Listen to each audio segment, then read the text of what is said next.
So let's just start at the beginning because I just want to know, how did this all unfold? How did you begin doing the work that you are doing today? And then also, how did this begin with you working as a, high class male escort? I would love to kind of unpack that.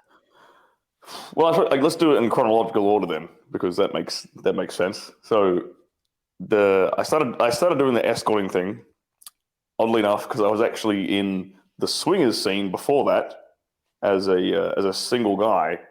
I somehow managed to finagle my way into the swingers scene back in Perth, and through that, I ended up meeting some women in the swingers scene who also moonlit as escorts themselves, and they, over the course of like a year or two, basically I heard multiple women like that say, "You should try escorting. You'd be good at it. You should try escorting. You'd be good at it."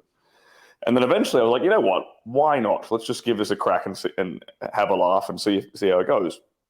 So yeah, I got myself some photos done and put up some ads, and then yeah, it started getting booked. And I was like, oh wow, this thing actually does. This is actually real. This actually exists. This is a real service that women are like wealthy business women are looking for. And so, yeah, I ended up doing that for a number of years. And then again, through that kind of community, there's a lot of overlap between the escorts and the porn stars in Australia, because the porn industry in Australia is very, very tiny. And yeah, so through that community, ended up getting to know some directors, and then yeah, pitched those guys. They said, hey, we'll give you a shot.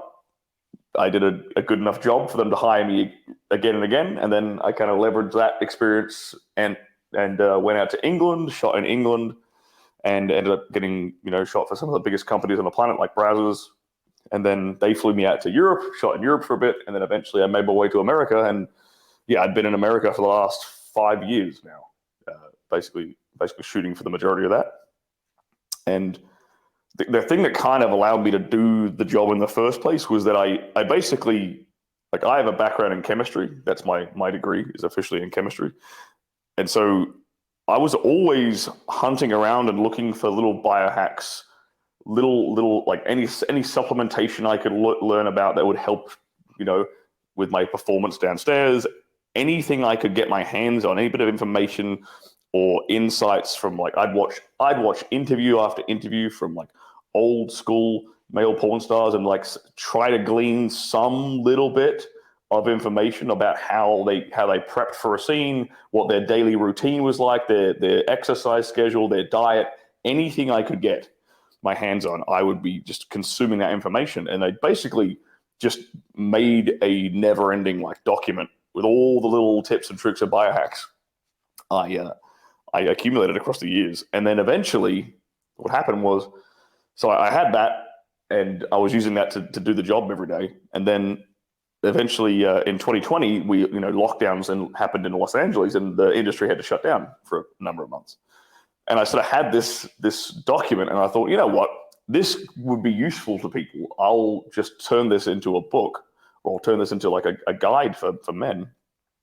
And I'd had a few fans reach out to me over the course of the last year when I was shooting in Los Angeles and ask me for advice on, like, oh, how do I last longer? How do I, make my partner orgasm, all these sort of things.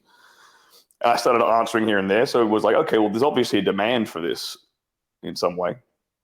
And then, yeah, I basically ended up finishing off my first book, put it out there, started, jumping on a few podcasts here and there. And then the rest is kind of history. I ended up leaving the adult industry. And yeah, now I'm a full-time, I guess you could say, bedroom coach. I love it. And it's